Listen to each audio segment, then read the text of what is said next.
Hello everyone and welcome to another Top 5 Records video. Today I'm going to be talking about the 5 best albums by Tom Waits. And Tom Waits is one of the most impressive and unique artists because whenever you almost think you can pinpoint him to a certain style, a certain blues, jazz, Edward Hopper kind of genre and atmosphere, he does something new. He changes constantly, but he never changes in a way that he changes his identity. He remains very true to his identity. It's not like David Bowie, who's a chameleon. Tom Waits constantly gets into new areas and new elements of music without ever changing who he fundamentally is, and that is very impressive. On the number 5 spot, Blue Valentine.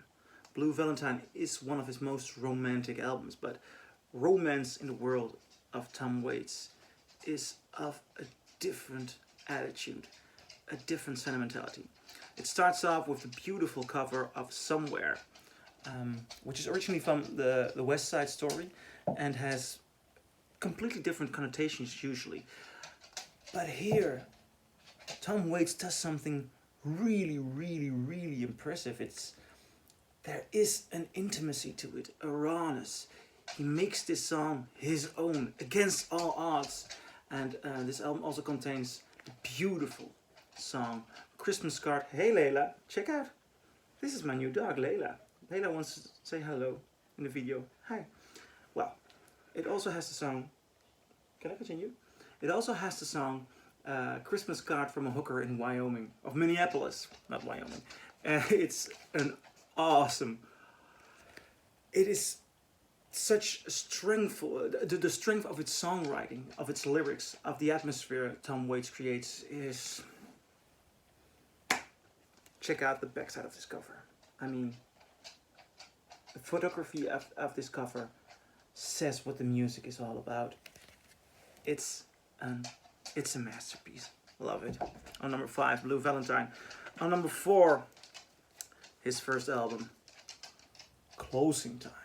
Closing Time, again, there's a dark romance, a mysticism to this. The identity of a man drunk in a bar. And Layla is checking out my Christmas tree. I already have a Christmas tree. Layla? Okay. Sorry about that. The identity of a drunk man, late night at piano, and some of his finest songwriting is here. Martha. I mean, the depths he goes to, but also, and that's what I think is so impressive about it, his sincerity, the honesty in the lyrics. This is a man who does seem to be wandering in his own melancholia and his own rhetoric, but he proves himself wrong. He finds new truths within himself, which are not that easy to digest, and that's one of the things which is so impressive about, especially his early work. In the lyrics, he finds tough truths, and he just keeps digging. He keeps digging. He is as a matter of fact, I think he's a literary genius to a certain extent. Now, on number 3, an album of Tom Waits who starts to experiment. Swordfishtrombones. This is one crazy album. The first time I put it on, it was nothing like I imagined it would sound, and it would be. Nevertheless, it's. Oh God! It's melodic. I mean, there is an element of melody to it. The songs are sometimes short, they're sometimes quirky, but it's majestic. He's going completely new places, and that also brings me to the number 2. I mean, this is a masterpiece, Swordfishtrombones. If you ever come across it, buy it. And it may be weird, but it's not too weird. You know, it's not. He never loses touch with melody and the possibility of reaching out to an audience. On number 3, Swordfishtrombones. And on number 2, another experimental album, This one is 2 years later than Swordfishtrombones. Rain Dogs. Ha! I mean, if you put this on, it is mesmerizing. It is insanity. There is an element of insanity to it, but there is also an element of brilliance. The title track, Rain Dogs. I mean, the way the atmosphere builds, the way his low grunting voice just starts to take over. But I'm a rain dog too. You know, there's this. He never goes too far out to keep it from entertaining. I mean, it's warm.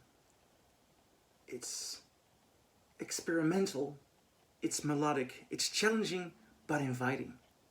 I mean, there is so much going on in this man. I love this album. Rain Dogs. And on the number 1 spot, this is one of the albums that, as a filmmaker, really challenged me and changed me. Nighthawks at a Diner. For me, this is a reference in how do you get an atmosphere and an identity on a record and take it from there. Now, what did Tom Waits do with this? Some people say it's a live album. I disagree. This might have the idea of being recorded live. But, now, okay, I'll tell you. What he did do was, he wanted to make an album which felt like you were sitting in an American jazz bar. On stage you have a singer who makes some jokes, but he talks to the audience. He responds to the audience. There's an element of stand-up comedy to it. There's an element of storytelling to it. And there's an element of songs that tell you all about who this character is. And this is a double album, 2 LPs.